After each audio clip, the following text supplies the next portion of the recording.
various important terminologies and concept related to inflation. And today I'm going to discuss another important topic, that is how we can measure inflation or basically deflation. तो inflation और deflation दोनों को हम किस indices के basis के ऊपर major करते हैं, तो आज हम उन इंडिसेस के बारे में हम आज प्रॉपरली डिटेल्ड में स्टडी करेंगे. So there are various indices used for measuring inflation, और यहाँ पे चलो डिफ्लेशन भी आना चाहिए था कि महंगाई को मेजर करना और कम महंगाई को मेजर करने में कौन कौन से इंडिसेस यूज होते हैं. तो सबसे पहला है WPI, CPI, GDP deflator, producer price index and IIP. इसके अलावा और भी बहुत से इंडिसेस हैं, जैसे हाउसिंग प्राइस इंडेक्स हो गया, क्योंकि वो तो चलो एक सिंपल कमोडिटी के लिए हो गया ना. तो और भी बहुत से इंडिसेस हैं, but these are most prominent and very much asked in any kind of a competitive exam. तो जैसे कि WPI, इसकी फुल फॉर्म है wholesale price index.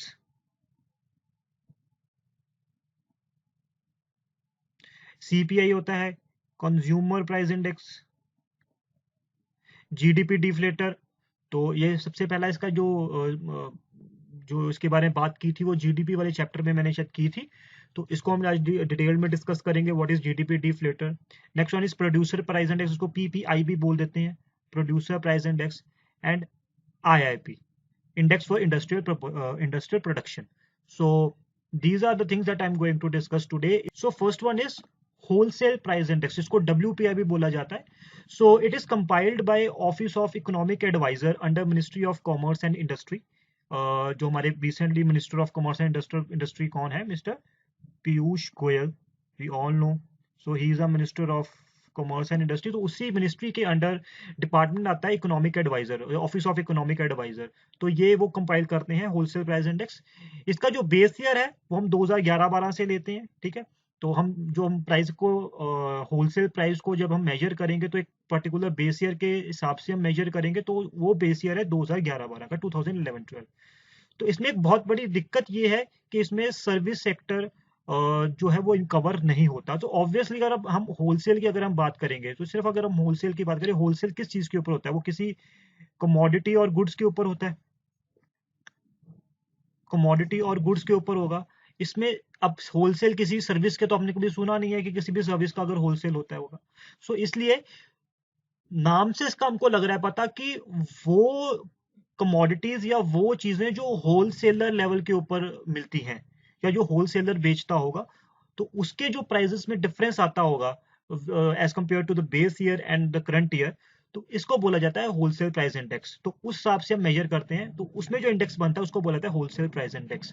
So obviously wholesale price index में सर्विसेज कवर नहीं होंगी, क्योंकि होलसेलर लेवल पे किसी भी टाइप की सर्विसेज हमको नहीं मिलती, right. So items are classified into 3 categories, जैसे कि primary articles. Primary article basically food, vegetable, जो खाने पीने की चीजें होती हैं. Fuel, power, light, lubricants, right. And manufacturing products, जो मैन्युफैक्चरिंग जो इंडस्ट्री में मैन्युफैक्चर होता है उसमें जो प्रोडक्ट्स निकल के बाहर निकलते हैं, तो वो होलसेल प्राइस इंडेक्स में कवर अप होता है. तो हमको होलसेल प्राइस इंडेक्स के नाम से ही लग रहा है पता कि वो products whose price are calculated या whose price are compared at the wholesaler level. तो हमको यहाँ पे कुछ कीवर्ड्स होते हैं वो हमारे दिमाग में रहने चाहिए, जैसे कि कीवर्ड है होलसेल. तो होलसेलर के लेवल के ऊपर जो चीजों बिकती हैं और उसके प्राइसेस में जो डिफरेंस आता है उसको बोला जाता है होलसेल प्राइस इंडेक्स. तो WPI का जो डाटा है वो पब्लिश किस हिसाब से होता है? ये वीकली एवरी थर्सडे जो प्राइमरी आर्टिकल्स होते हैं एंड फ्यूल ग्रुप्स, ये पब्लिश होता है डाटा. अगर थर्सडे को हॉलीडे होती है तो नेक्स्ट वर्किंग डे, मतलब फ्राइडे को, अगर फ्राइडे को भी छुट्टी होगी तो सैटरडे को, तो जो भी नेक्स्ट वर्किंग डे होगा तब ये डाटा पब्लिश होता है. Monthly 14th of every month of all commodities, जो हमने पीछे कमोडिटी पढ़ी है, प्राइमरी, फ्यूल एंड मैन्युफैक्चरिंग. तो ये डाटा लेती कहाँ से है? From the respective ministries, PSU, state government, manufacturing units etcetera. तो टोटल 676 आइटम्स इसमें आती हैं. अगली बात हम देखेंगे कि why WPI is important. Basically it monitors the dynamic movement of the prices to design trade, fiscal and other economic policies. तो सरकार ये इसलिए यूज करती है ताकि वो फिस्कल पॉलिसी को अपने आप को पॉलिसी बना पाए, अदर इकोनॉमिक पॉलिसीज जो सरकार बनाएगी उस हिसाब से ये WPI के डाटा को देखा जाता है। तो RBI के अकॉर्डिंगली अगर हम देखें तो RBI हमको पता है कि वो मॉनेटरी पॉलिसी बनाते हैं, जैसे मैंने लास्ट लेक्चर में भी बताया था कि जो पॉलिसीज होती हैं इन्फ्लेशन को कंट्रोल करने के लिए दो तरीके की होती है, किसको बोला जाता है fiscal policy, another one is monetary policy. जो फिस्कल पॉलिसी है ये गवर्नमेंट एंड के ऊपर होती है, जो गवर्नमेंट पॉलिसीज बनाती है। मॉनेटरी पॉलिसी ये RBI के एंड पे होती है, जो RBI जो पॉलिसीज बनाती है उसको फिस्कल एंड मॉनेटरी पॉलिसी बोला जाता है। तो इसको हम बड़ा डिटेल में डिस्कस करेंगे, इसके दो अलग चैप्टर हैं फिस्कल एंड मॉनेटरी पॉलिसी के। So to design monetary policy under multiple indicator method, but Raghuram Rajan short form लिखा है, स्टार्टेड यूजिंग CPI, उन्होंने CPI को यूज करना शुरू कर दिया इसके लिए since 2014 and Urjit Patel recommendation. तो उर्जित पटेल हमको पता है he is our ex governor, तो उन्होंने 2014 में रिकमेंडेशन दी थी जब Raghuram Rajan was governor of RBI। तो उन्होंने उस टाइम के बाद CPI मतलब कंज्यूमर प्राइस इंडेक्स,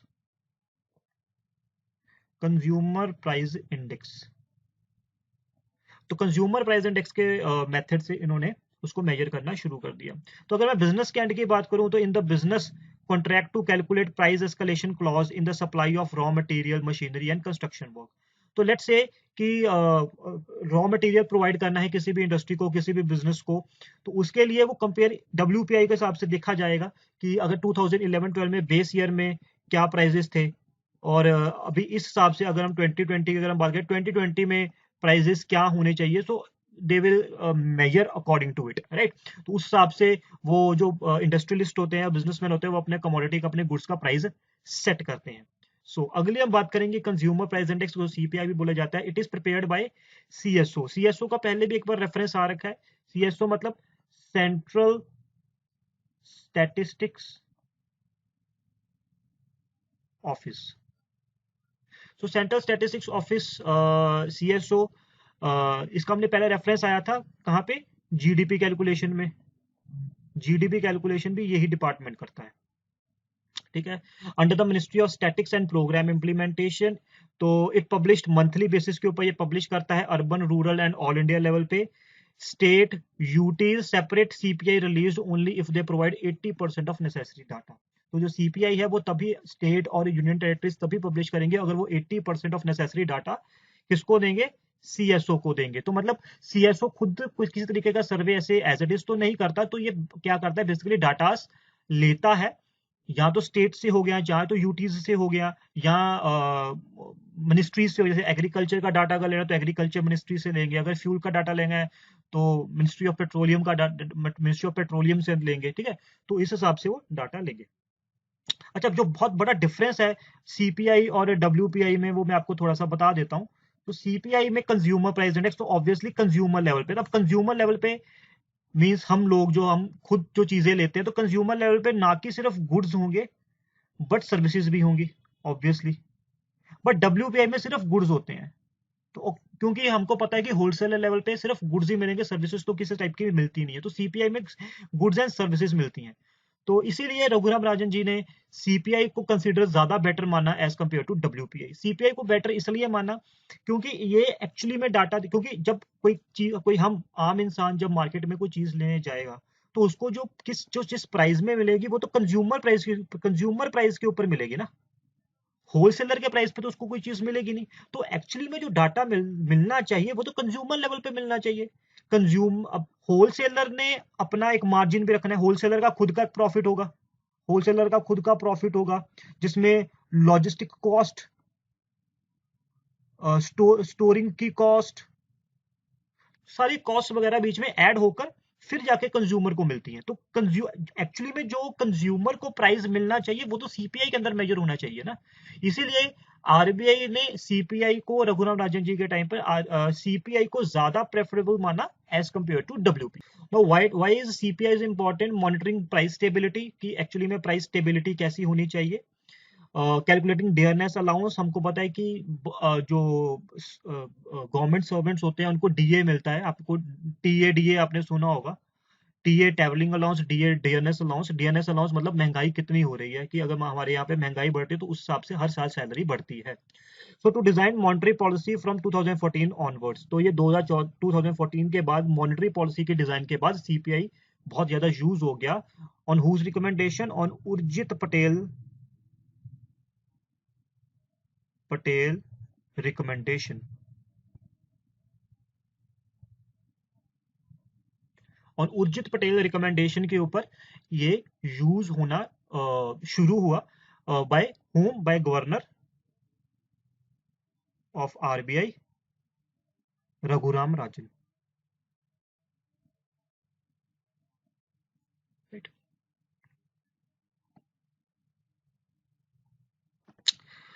अगली हम जो चीज को डिस्कस करेंगे वो करेंगे इंडेक्स ऑफ इंडस्ट्रियल प्रोडक्शन। इसको आईआईपी भी बोला जाता है। It is again published by CSO under minister of statistics and programme implementation.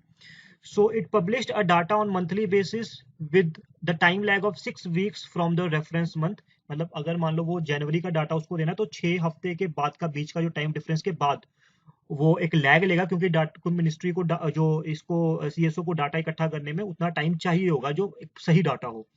So in a short term, it is a short term indicator. Actual result come along with the annual survey of, या फिर of आना चाहिए था, of industries. जो industries का annual सर्वे होता है कि इंडस्ट्रीज ने कितनी प्रोडक्शन की, उसको कितना प्रॉफिट होता है, उनको कितना लॉस हुआ, तो एनुअल सर्वे होता है हर इंडस्ट्री का। तो ये तो शॉर्ट टर्म के लिए बताने के लिए होगा कि पिछले महीने जनवरी के मंथ में क्या होगा या फरवरी के मंथ में क्या हुआ होगा। बट अगर लॉन्ग टर्म की बात करें, 1 साल या 2 साल की अगर हम बात करें, वो सर्वे ऑफ इंडस्ट्री, जो एनुअल सर्वे ऑफ इंडस्ट्री होता है, तब हमको पता लगता है। तो बेसिकली यहाँ पे 3 सेक्टर्स हैं, manufacturing, mining and electricity. So there are 3 components of IIP. तो है मैन्युफैक्चरिंग, जो भी हम मैन्युफैक्चर कर रहे हैं, चाहे वो स्टील हो गया, एल्यूमिनियम हो गया, या अदर कमोडिटीज होंगी, या माइनिंग की अगर हम बात करें, या इलेक्ट्रिसिटी। माइनिंग में भी जैसे आयरन की माइनिंग, मेटलर्जी, मेटल्स की माइनिंग, तो एवरीथिंग, कोल वगैरह सब कुछ इसमें इंक्लूड हो जाता है। Now, why IIP is important? So, measure volume changes in the production of economic, ताकि जो हमने जो वॉल्यूम प्रोड्यूस हुआ है इंडस्ट्रीज में, उसमें क्या चेंज हुआ है, प्रोडक्शन मतलब उसकी प्रोडक्शन में और इकोनॉमी में, उसमें प्रोडक्शन में क्या फर्क पड़ा है। Provides measurement that is free of influence of price changes. क्योंकि ज्यादातर अगर हम देखें माइनिंग में या फिर इलेक्ट्रिसिटी में बहुत ज्यादा प्राइस चेंजेस नहीं होते, जितने प्राइस चेंजेस फूड और फ्यूल के मामले में होते हैं। फूड और फ्यूल के मामले में बहुत ज्यादा प्राइस फ्लक्चुएशन होती है, बट इंडस्ट्रीज के मामले में इतनी ज्यादा प्राइस फ्लक्चुएशन नहीं होती। तो ये सो data used in government policy planning purposes, industrial association, research institute and academics. तो इनका डाटा ऑब्वियसली पॉलिसी प्लानिंग में तो होगा ही होगा, इंडस्ट्रियल एसोसिएशंस में होता है कि देखा जाएगा कि ऑटो, जैसे एन ऑटोमोबाइल इंडस्ट्री है तो उसमें उसकी एक अलग एसोसिएशन होगी, तो उस इंडस्ट्री में उन्होंने कितना प्रॉफिट लिया है, कितना नहीं लिया। Research institute, there are various government and independent private research institution and academicians, जैसे यूनिवर्सिटी प्रोफेसर जो अपने स्टूडेंट्स को पढ़ाने के लिए डाटा को यूज करते हैं। यूपीएससी यूज करता है डाटा को अपने एग्जाम्स में क्वेश्चन डालने के लिए। तो ये सब चीज। Next one is very important, producer price index. तो basically producer price index is measure the average change in the price of goods and services either as they leave the place of production called output PPI, और they enter the production process called input PPI. So basically जब हम raw material को production में डालते हैं, इसको बोला जाता है इनपुट पीपीआई, ताकि उस टाइम पर रॉ मटेरियल की कॉस्ट क्या बनी। राइट। जब इनपुट पीपीआई से जब वो बाहर निकलता है, उसको बोला जाता है output PPI.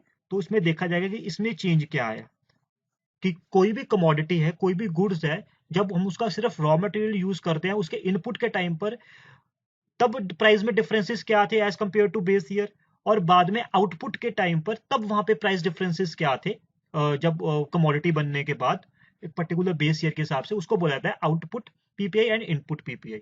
So PPI estimates the change in average prices and producer receives. इसको थोड़ा सा एक्सप्लेन करने के लिए मेरे को पीपीआई, डब्ल्यूपीआई और सीपीआई में थोड़ा सा कंपैरिजन करना पड़ेगा। पीपीआई ऑब्वियसली जैसे मैंने बोला प्रोड्यूसर प्राइस इंडेक्स। अब प्रोड्यूसर प्राइस इंडेक्स में बहुत सी चीजें, कौन कौन सी चीजें आएंगी, जैसे रॉ मटेरियल में प्राइस चेंज हुआ, रॉ मटेरियल में प्राइस चेंज हुआ, wages, profit of organisation, capital, land. Right. तो ये जब सब चीजें आती है, अगर इनमें प्राइस डिस्ट्रीब्यूशन आता है तो पीपीआई चेंज होगा, तो पीपीआई में चेंजेस आते हैं। ठीक है। तो अगले WPI में क्या चेंजेस आते हैं, उसमें उसमें प्राइस में क्या फर्क पड़ेगा। अगर तो मान लो ऑब्वियसली ये सब चीजें तो कंसीडर होंगी होंगी, इसके अलावा लॉजिस्टिक में अगर प्राइस बढ़ गया, चीजों को ट्रांसपोर्ट करने का अगर प्राइस बढ़ जाता है तो WPI भी ऑब्वियसली चेंज होगा। स्टोर करने के लिए, होलसेलर है वो स्टोर भी करेगा चीजों को, स्टोर करने के लिए, ठीक है। और खुद का होलसेलर का मार्जिन, होलसेलर मार्जिन, तो ये चीजें कंसिडर होती है WPI के इंडेक्स में ज्यादातर। मतलब कि ये सब चीजें तो आएंगी आएंगी, क्योंकि ऑब्वियसली अगर PPI चेंज होगा it will affect WPI, and अगर WPI चेंज होगा it will affect the CPI। तो ये सब इंटरकनेक्टेड है। बट इसके अलावा WPI में कौन कौन से चेंजेस आ सकते हैं, लॉजिस्टिक में चेंज आ सकता है, स्टोर में होलसेलर के मार्जिन के ऊपर चेंज आ सकता है। तो अगेन किसको हम किससे हम मेजर करेंगे, जो एक बेस ईयर होगा, इन सबका कोई बेस ईयर होगा। तो 2011-12 हो सकता है, या 2005 अगर लेट से उन्होंने दिया होगा, तो जो भी बेस ईयर होगा। अदरवाइज क्या है, मैक्सिमम 2011-12 ही हम बेस ईयर यूज करते हैं। तो 2011-12 के हिसाब से हम कंपेयर करेंगे कि उस टाइम पर लॉजिस्टिक की कॉस्ट कितनी थी और अब 2020 में लॉजिस्टिक की कॉस्ट कितनी है। तो वहां से हम डिफरेंसेस पता कर सकते हैं कि क्या डिफरेंस आए हुए हैं इन इंडेक्सेस में। तो सीपीआई में ऑब्वियसली एक तो मार्केट के बारे में, मार्केट डिमांड एंड सप्लाई, ये बहुत बड़ा एक फैक्टर प्ले करता है कि मार्केट में उस पर्टिकुलर कमोडिटी या गुड्स की कितनी सप्लाई है और कितनी डिमांड है। रिटेलर का मार्जिन, ठीक है। तो ये चीजें कंसिडर होती हैं पीपीआई और WPI में। आई होप यहाँ पे आपको पता लग गया होगा बेसिक डिफरेंस पीपीआई, WPI और सीपीआई में है क्या। अगला जो इंडेक्स जो बड़ा प्रोमिनेंटली यूज होता है उसको बोला जाता है GDP deflator. So GDP deflator is the ratio of value of goods and services and economy produces in a particular year at current prices to that of a prices that prevail during the base year, right? So basically GDP deflator एक बहुत prominent tool use होता है। तो basically इसका formula होता है कि prices at current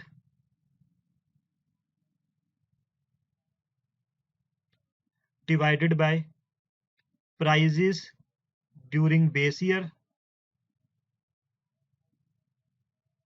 multiply by 100, इसको परसेंटेज में कन्वर्ट करने के लिए। तो अगर हम परसेंटेज में कन्वर्ट करना तो मल्टीप्लाई बाय 100 करना पड़ेगा। So this is the formula of GDP deflator. तो इसको हमको लगेगा पता कि 2000 लेट से 11-12 में क्या रेशो होगी और 2020 में या 21 में क्या रेशो हुई होगी। तो यहाँ से हमको रेशो के बारे में लगेगा पता, और we can calculate what was the inflation rate at a particular year as compare to present year. So since the deflator covers the entire range of goods and services produced in the economy as against the limited commodity baskets for the wholesale or the consumer price index, तो हमने जैसे पीछे हमने देख ही लिया कि wholesaler level पे सारी चीजें इंक्लूड नहीं होती, जिसकी जैसे कि सर्विस सेक्टर होलसेलर लेवल पे इंक्लूड नहीं होता। कंज्यूमर लेवल की अगर मैं बात करूं, कंज्यूमर लेवल पे जो जैसे माइनिंग हो गया, माइनिंग का कंज्यूमर से क्या लेना देना, माइनिंग का हम कंज्यूमर से तो कोई लेना देना है ही नहीं ना, हमको तो एक फाइनल प्रोडक्ट चाहिए। तो माइनिंग जैसी चीजें होंगी। तो बेसिकली क्या है कि एक लिमिटेड कमोडिटीज है, लिमिटेड प्रोडक्ट है जो होलसेलर और कंज्यूमर प्राइस इंडेक्स में यूज मेजर होते हैं। अब लेट्स से हमने IIP पढ़ा था, इंडेक्स फॉर इंडस्ट्रियल प्रोडक्शन। अब उसमें तो जैसे फ्यूल, फूड, ये चीजें तो कंसीडर ही नहीं होती IIP में। तो बेसिकली कुछ चीजें अगर हम जो इंडस्ट्रीज मैन्युफैक्चरिंग को जो ज्यादा फोकस करता है वो IIP पे फोकस होगा। होलसेलर लेवल पे जो चीजें मिलती है, कंज्यूमर पे जो कंज्यूमर लेवल पे चीजें मिलती हैं। मैन्युफैक्चरिंग चीज कंज्यूमर लेवल पे नहीं मिलेगी, होलसेल लेवल पे भी नहीं मिलेगी। कंज्यूमर वाली चीज IIP वाले लेवल पे नहीं मिलेगी। तो ये बहुत बड़ा डिफरेंस रहता है। तो जीडीपी डिफ्लेटर इसलिए यूज होता है क्योंकि ये एंटायर रेंज ऑफ इकोनॉमी, ये होलसेलर, IIP और कंज्यूमर, इंडस्ट्रीज, होलसेलर, कंज्यूमर सबको कंसिडर करता है। So that's why GDP deflator बहुत बेनिफिशियल रहता है और इन मामलों में, क्योंकि ये बड़ा wide entire range of goods and services को कवर अप करता है। So it is seen as more comprehensive measure of inflation, right? So this was today's class where I discussed various indices and tools to measure inflation and deflation. In the next class I'll be covering effects